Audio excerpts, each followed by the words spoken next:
Hello friends, first of all thank you so much for giving your support on my first video where I describe the sun in first house or in Aries sign. Now this is the second part of the previous video जिसमें आज मैं आपके साथ first house में सन के साथ other planet से conjunction के बारे में बात करूँगा। तो फ्रेंड्स आज हम डिस्कस करेंगे फर्स्ट हाउस में सन मून कंजंक्शन के बारे में। सबसे पहले आप लोग अपनी कुंडली खोल लीजिए और अगर आपकी कुंडली में ये फर्स्ट हाउस है, इसमें सन मून का कंजंक्शन है या फिर आपकी कुंडली में कहीं पर भी एक नंबर लिखा हुआ है और उसमें सन और मून लिखा हुआ है, तो आपको ये ऑलमोस्ट सेम रिजल्ट मिलेंगे। तो फर्स्ट हाउस मीन्स आपके असेंडेंट में सन मून का कंजंक्शन है या फिर आपके एरीज साइड में सन मून का कंजंक्शन है, तो यह बहुत आपको स्ट्रॉन्ग रिजल्ट देता है। अच्छा रिजल्ट देगा तो बहुत अच्छा रिजल्ट देगा और बुरा रिजल्ट देगा तो बहुत बुरा रिजल्ट भी देगा। इस वीडियो में सिर्फ जनरल एनालिसिस होगा सन मून कंजंक्शन का, क्योंकि एक्यूरेट रिजल्ट्स के लिए दूसरे फैक्टर्स भी डिपेंड करते हैं, जैसे कि सन मून के साथ और कौन से प्लैनेट्स फर्स्ट हाउस में बैठे, आपका एसेंडेंट क्या है, एसेंडेंट पर कौन से प्लैनेट्स का एस्पेक्ट आ रहा है, और भी फ्रेंड्स डिफरेंट फैक्टर्स हो सकते हैं। So before I started my analysis, let me clear one thing. Astrology is not a easy task. यहाँ एक ओशन है, जितना गहराई में जाएंगे उतना गहराई में जाते जाएंगे। सो मैरियाना ट्रेंच में स्थित चैलेंजर डीप में एस्ट्रोलॉजी के सामने सिर्फ 1% डीप होगा। इसलिए फ्रेंड्स कंप्लीट डिटेल सिर्फ मैं एक दो वीडियोस में कवर नहीं कर सकता। जो जो इम्पोर्टेंट पार्ट्स होंगे वो मैं आपको बता सकता हूँ। Even there are so many colossal saint great astrologers in this world, जो सालों के हार्डवर्क के बाद और डीप रिसर्च के बाद भी इस ओशन में कुछ ना कुछ खोजते रहते हैं। So friends, now we will continue our sun moon conjunction in first house. तो सबसे पहले sun moon conjunction in first house और इन एरीज साइन में आपको एनालिसिस करने के लिए सबसे पहले एक चीज़ का ध्यान रखना है, वह यह है कि आपके मून का सन की डिग्री से कितना क्लोज है। जैसे कि यदि सन मून की डिग्री में मून की डिग्री ज़्यादा है या सन की डिग्री ज़्यादा है, तो दोनों के इफ़ेक्ट्स अलग अलग होते हैं। अगर सन की डिग्री ज़्यादा है तो उसमें इफ़ेक्ट्स अलग मिलेंगे नेटिव को, और मून की डिग्री ज़्यादा है तो उसमें नेटिव को अलग इफ़ेक्ट मिलेंगे। तो आइए जानते दोनों ही कंडीशन में सन मून कंजंक्शन कैसा रिजल्ट देगा। अच्छा, इसमें यदि दोनों की डिग्री में ज़्यादा डिफरेंस नहीं है तो उससे नॉर्मली समझिए, उसको नॉर्मली आप एनालिसिस कर सकते हैं। अब हम पहली कंडीशन समझते हैं जिसमें मून की डिग्री सन की डिग्री से ज़्यादा होगी। इस कंडीशन में नेटिव सोसाइटी में ज़्यादा एंगेज रहता है, बहुत एक्सप्रेसिव और एक्सट्रोवर्ट टाइप का होता है उसका बिहेवियर, और लाइमलाइट की डिज़ायर ज़्यादा रहती है, बहुत करियर ओरिएंटेड भी देखेगा, ऐसे नेटिव को देखा गया है। सेकेंड कंडीशन, जब मून की डिग्री सन से कम होगी तो इस सिचुएशन में नेटिव सीक्रेटिव और इंट्रोवर्ट होता है।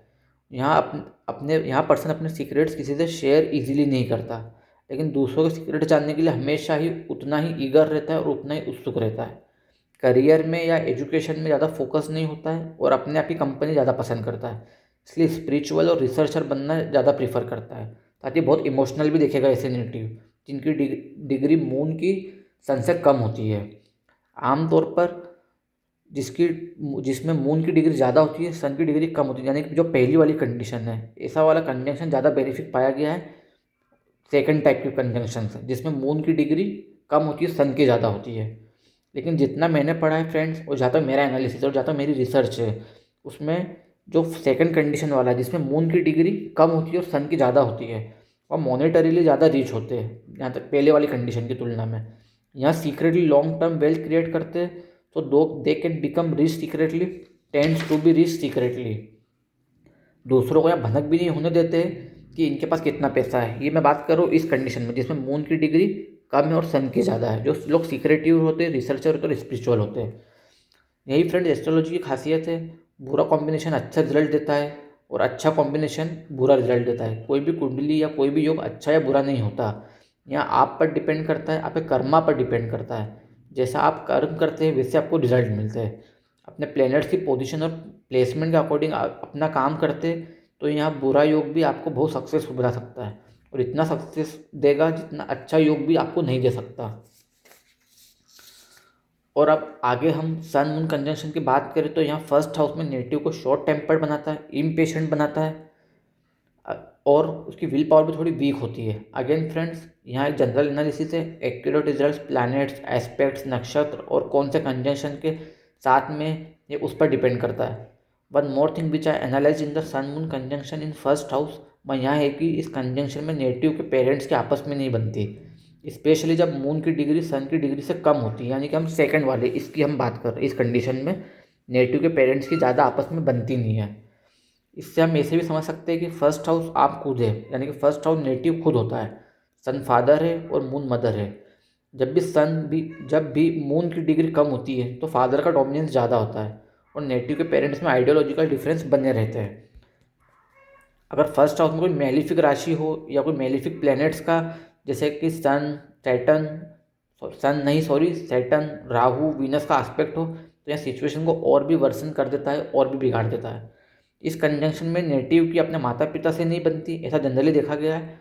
और जैसे जैसे नेटिव बड़ा होता है वो अपने पेरेंट्स से दूर भी होता जाता है, घर में लड़ाई झगड़े बढ़ते रहते हैं, सभी मेंबर्स फ्रस्ट्रेट रहते हैं। अब यही योग फ्रेंड्स जिसमें अगर नेटिव अपने माता पिता से नहीं बन रही है, वो अपने माता पिता से इमोशनली भी और फिजिकली भी दूर होता जा रहा है, तो यही योग आपको फॉरेन लैंड में भी सेटल करने में बहुत हेल्प करता है। जैसे मैंने बताया, इस कंजंक्शन में नेटिव अपने पेरेंट्स से दूर चला जाता है उनके लड़ाई झगड़ों से, तो यहाँ दूरी सिर्फ इमोशनल, आइडियोलॉजिकल और मेंटल लेवल पर नहीं होती, बल्कि फिजिकली भी होती है। फ्रेंड्स, नेटिव को अपना घर छोड़ने का मन करता है और कहीं दूर शांति वाली जगह पर अकेला रहना पसंद करता है।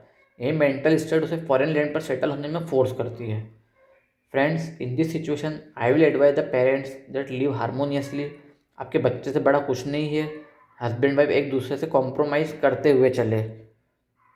छोटी सी ज़िंदगी है और जिस ज़िंदगी को आप इस दुनिया में लाए हैं उसे अपने करियर और लाइफ में सक्सेस होने के लिए मोटिवेट करें, ना कि आपस में लड़कर उसे अपने से दूर जाने दें। फ्रेंड्स, लड़ाई हर घर में होती है, हर हस्बैंड वाइफ में होती है, लेकिन उसे अपने तक सीमित रखे, अपने घर और बच्चों तक ना आने दें। Sorry for distracting from the topic. तो यहाँ कंजंक्शन फॉरेन सेटलमेंट के लिए इसलिए भी अच्छा होता है क्योंकि मोस्टली फर्स्ट हाउस में सन मून कंजंक्शन में नेटिव को अपनी होम गवर्नमेंट से भी प्रॉब्लम्स आ सकती है और नेटिव फॉरेन लैंड में ज़्यादा थ्राइव करता है। So friends, that's all for today.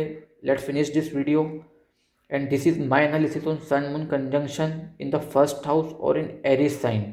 In the next video I will cover sun and Mars conjunction in first house or in Aries sign. Till then, goodbye, thank you and have a nice day.